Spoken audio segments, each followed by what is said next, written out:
할렐루야, 하나님을 찬양합니다. 복된 주일입니다. 주 하나님께 영광을 돌리고 여러분과 함께 면대하고 있습니다. 주 하나님의 평강이 섬기는 교회와 가정 위에 은총으로 함께하게 되기를 우리 주 예수 그리스도 이름 받들어 하나님 아버지 앞에 함께 축원을 올립니다.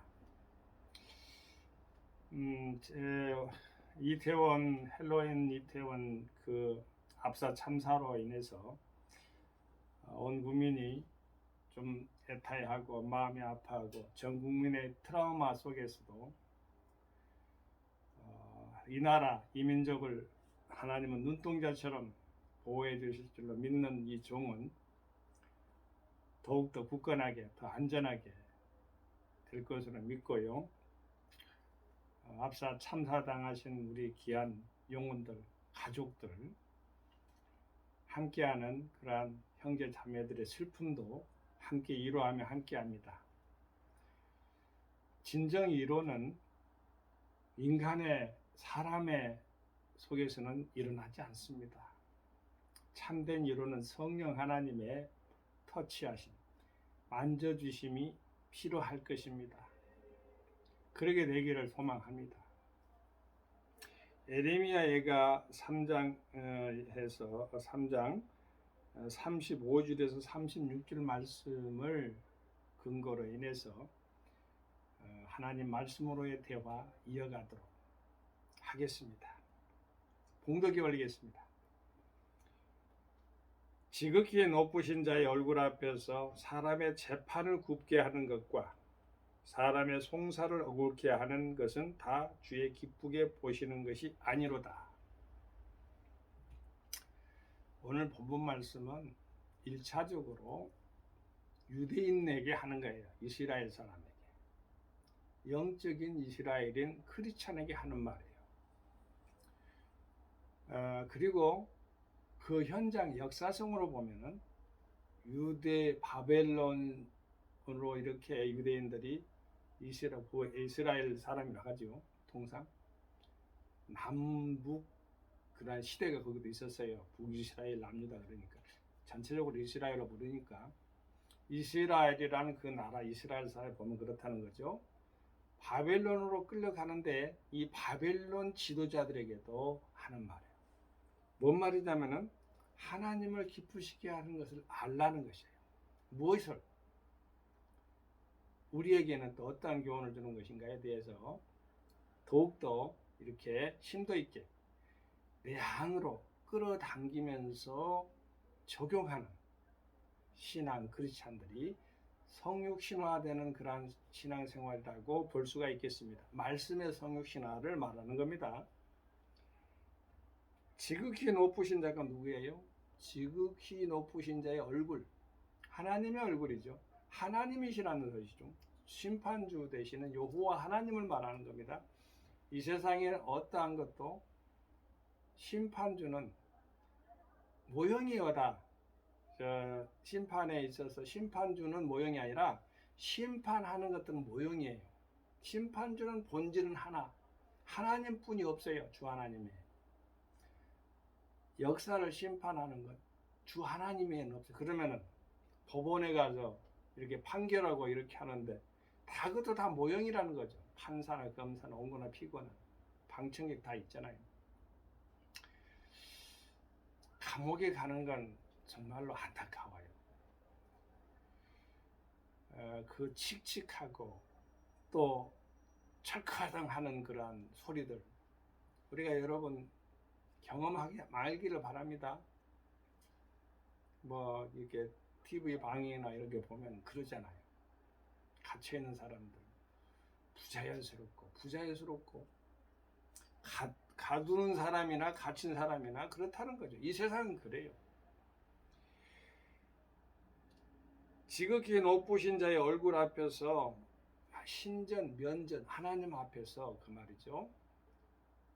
두려운 말입니다. 이거는 하나님 앞에서 유대인이 됐든 크리스찬이 현대말로 영적 이스라엘 크리스찬이 됐든 저 안 믿는 불신자인 이방인 바벨론 그 통치자 압제자가 됐던 간에 이 말은 다 해당되는 거예요.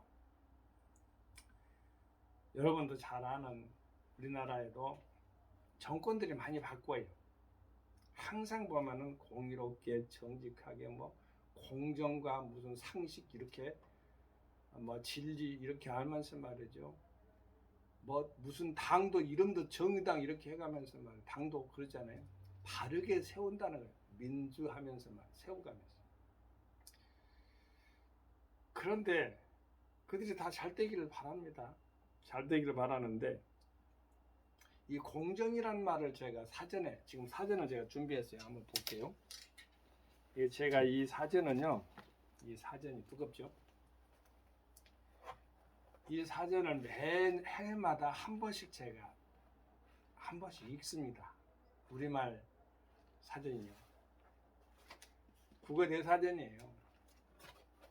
그런데 이 공정을 가만히 보니까 뭐라고 나왔느냐? 공평하고 올바름. 공평하고 올바름 기억하세요? 그리고 공명정대. just and fair. 이렇게 나왔고요. 공정한 판가름. 이런 뜻을 사용하죠. 그러면 반대는 불공정이겠죠. 자, 다시 돌아와서요. 공정하게 말은 아까 말씀한 대로 뭐라고 나왔냐면은 공평하고 올바름이라고 했는데 치우치면 안 되죠. 여기 본문 말씀해 보니까 사람의 재판을 굽게 한다 했는데 굽은 이렇게 구부려 가지고 하는 바르게 올바르지 않다는 것을 말하는 거잖아요. 그래서 제가 법원에 가면은 이렇게 어느 법원에 가다가 보면은 이게 저울추가 이렇게 들고 있고 이렇게 중간에 이렇게 있는데 양옆에 수평을 딱 맞춰갖고 있는 것이 볼 수가 있죠. 정의, 공평을 말하는 거잖아요. 근데 이렇게 치우르거나 이렇게 해두면 기울이면 안 되겠죠. 법정신에 어긋나는 것이죠. 이 법이라는 거는요, 원래 이게 한문으로 보면 물수에다가 갈 거예요. 물이 흐르듯이 자연스럽게 가는 건데 이 법은 정신이 뭐냐면은 그 왜 법의 목적이랄까요? 그것이 뭐냐면은 사람을 얽어매게 하는 것이 아니요 자연스럽게 하기 위한 것이 바로 법정신이에요. 근데 법 하면은 먼저 무슨 법동, 고통, 벽구부터 시작해가지고 아무튼 부자연스럽게 보잖아요. 여러분 율법 어때요? 율법 지키면 자연스러워요. 그런데 율법을 무작위적으로 자기가 스스로 말이죠 불편하게 여기고 그걸 갖다 불신하고 어긋맞기고 명령을 거역하고 율법 가운데 십계명의 명령이 또 들어가 있잖아요. 규칙도 율례, 법률, 규례 이런 것도 다 하나님의 말씀이라고 제가 말씀했죠. 이런 것들이 하는데 지키면 다 좋아요. 그래서 오직 했으면은 유대인들은 머리가 계산법이 좋은가 봐요. 바리새인, 서기관, 사두개인 예수님 당시에도 보면요. 613개 248, 365 그러는데 248은 하라, 365는 하지 마라. 합쳐가지고 613개 할락하라고 만들어놨는데 뭐 주일날, 즉 안식일날은 불도 떼지 마라. 어떻게 밥은 따뜻하게 먹는 게 모르겠어요. 거는데 맥보름을 가로라. 다 그렇게 정해져 있다.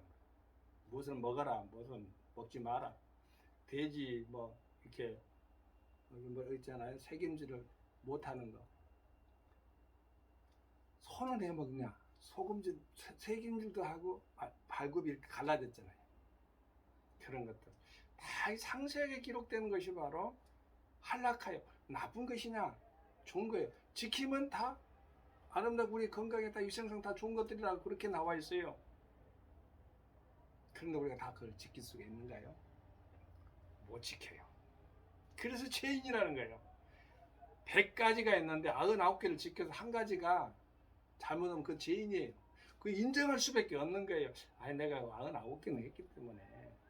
아니 그는 공평해서 어긋나는 거예요. 하나가 죄를 지면은 10,000가지를 잡았더라도 한 개의 죄 때문에 죄인인 것이에요. 아담, 원죄, 우리 원죄 조상이 아담이잖아요. 인류의 조상이 아담이에요. 아담부터 시작되는데, 아담부터 시작됐다는 이유가 물론 하와가 먼저 이렇게 죄를 짓고 그런 부분이 있지만 머리잖아요. 머리. 한 사람의 머리. 거부하고 거부하지 못하는 것을 에덴 동산에서부터 하나님은 법정신으로 가르치는 그 선악과를 보여준 거예요. 하나님의 존재를, 하나님의 인격을 손상시키지 마라. 생명나무 길은 얼마든지 걸어가서 따먹어라.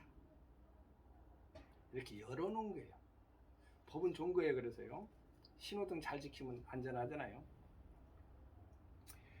공정이라고 나왔는데 평평하고 올바르면 공명정대 뭐 그런 말도 있잖아요.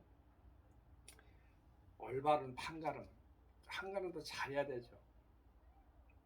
판가름을 잘못하면 자기 스스로가 지식이 없으면 법률적 지식도 있어야 돼요. 현장에 살면서요. 그래야 그걸 갖다가 자기 스스로가 거기 안에서 얽매인 노예라 가지고 되지 않고 자유스러운 해방자처럼 기쁘게 생활할 수가, 현장 생활할 수가 있다는 거 저는 경험해 봐서 합니다. 모르면은 당하더라고요. 잘 배워서 잘 알고 하면은 속임이 당하지가 않습니다. 그리고 제가 오늘 본문 말씀을 읽다가 여기 읽어보면 제가 어느 부분에 있어서 이렇게 많은 것이 드러나냐면은 성경 66권 중에 오늘 본문 말씀은 잠언서풍이에요. 잠언서 형식이에요. 제가 읽어볼게요. 제가 한번 그냥 들어보세요. 잠언서 이런 부분이 많이 나와요. 33절부터 읽을게요. 에레미야 3장, 애가 3장 33절부터 주께서 인생으로 권생하며 근심하게 하심이 본심이 아니시로다.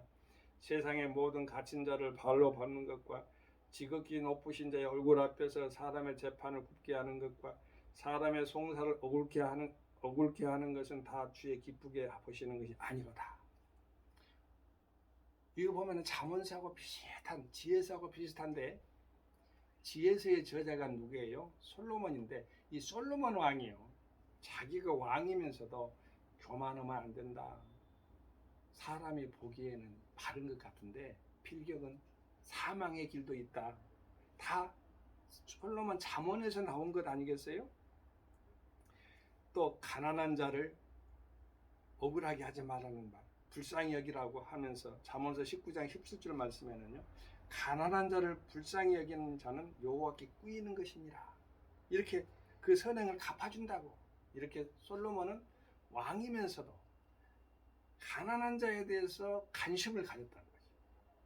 잠언서 29장 14절 말씀에는 이렇게 나와 있어요. 왕이 가난한 자를 성실히 신원하면 그 위가 영원히 견고하리라.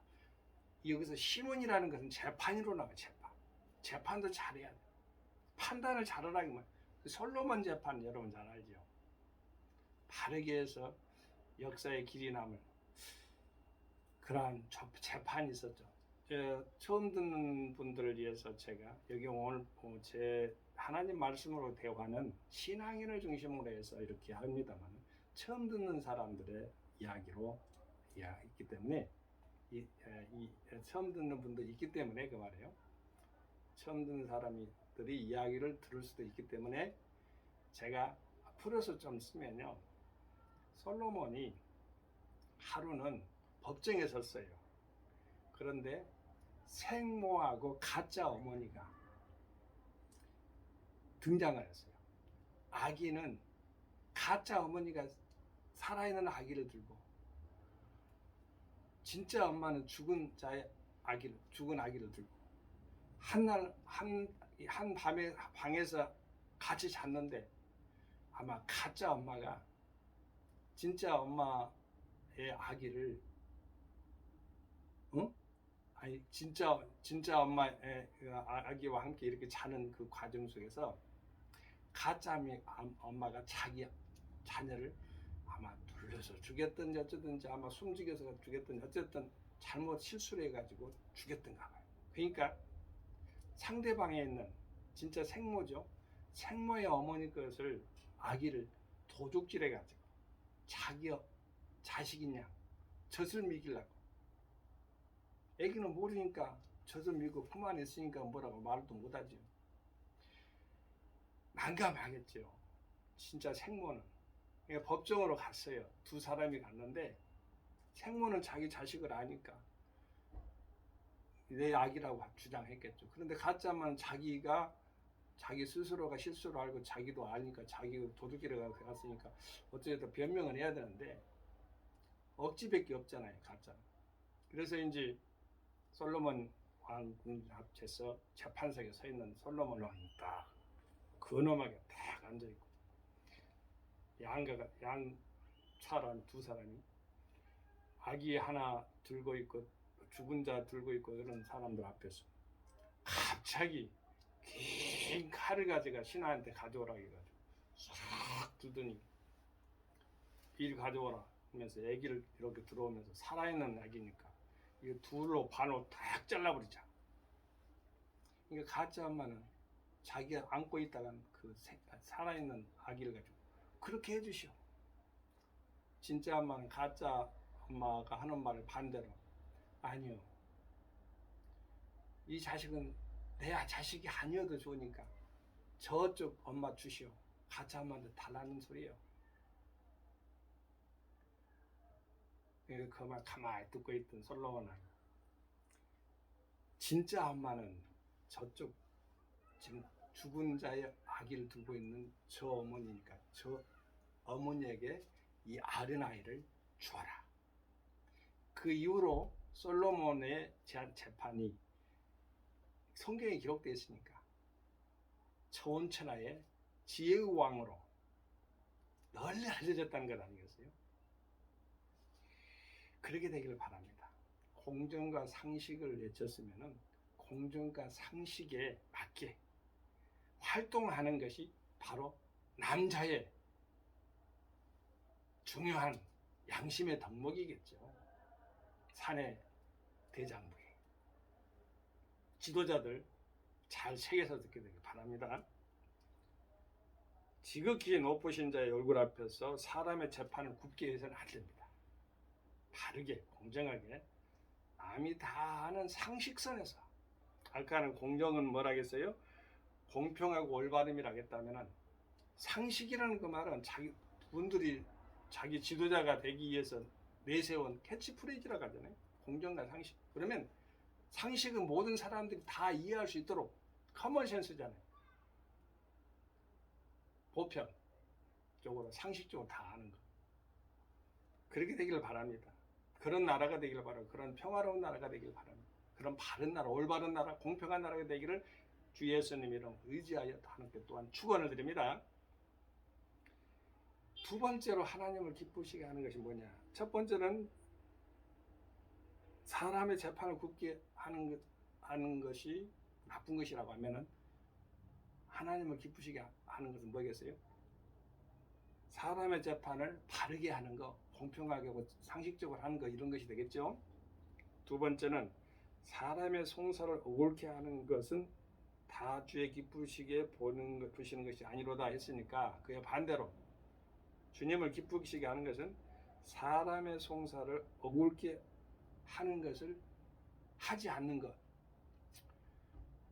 못하게 하는 것, 사람의 송사를 억울함을 풀어주는 것, 사람의 송사를 억울케 하는 것이 아니라 억울함을 당해도 힘들고 당한 자나 당사자나 주는 자도 힘들잖아요.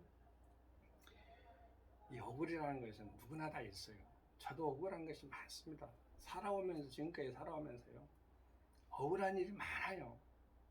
그런데 가만히 생각해 보면 하나님이 그때그때에 지내놓은 그 과정 중에 그 억울함 속에서도 감사 생활을 하면은 그것이 풀어지는 것도 저 발견했는데 하나님 앞에 감사 생활을 많이 하시게 되길 바랍니다. 억울한 것은요 하나님이 그 사람 앞에 직접적으로 개입하고 있다는 것을 말하는 것이. 같이 보면 살아있는 자를 건들잖아요. 사탄 마귀 귀신들 또한 울면서 사자처럼 사는 우는 자를 울면서 사는 그러나 그건 사자처럼 하나 이빨 빠진 호랑이에요. 이빨 뻔 사자들이 하나님의 백성들을 건드리지 못해요. 그래서 우리는 뱀처럼 슬기롭고 비둘기처럼 순전하게 이웃을 나가서 생활할 때는 그렇게 해야만이 올바른 크리스찬다운 기독교적인 삶을 살 수가 있어요. 주님을 기쁘시게 하는 것 뭐냐? 재판을 바르게 하는, 공평과 정의롭게 공명하게 하는 것이고요. 송사를 어울게 하는 것이 아니라 이웃의 마음을 풀어주면서 억울한 마음을 가지지 않도록 그렇게 사랑으로 감싸주는 것. 이것이 바로 주님을 기쁘시게 하시는 것이라고 말씀하고 있으니까 저와 여러분도 그러한 생각으로 한 주간 아니 영원토록 주님의 영광 돌리는 귀한 삶으로 승리하게 되시길 예수 그리스도 이름 받들어 하나님 아버지 앞에서 함께 축원을 드립니다. 선교 샬롬. 아멘. 감사합니다.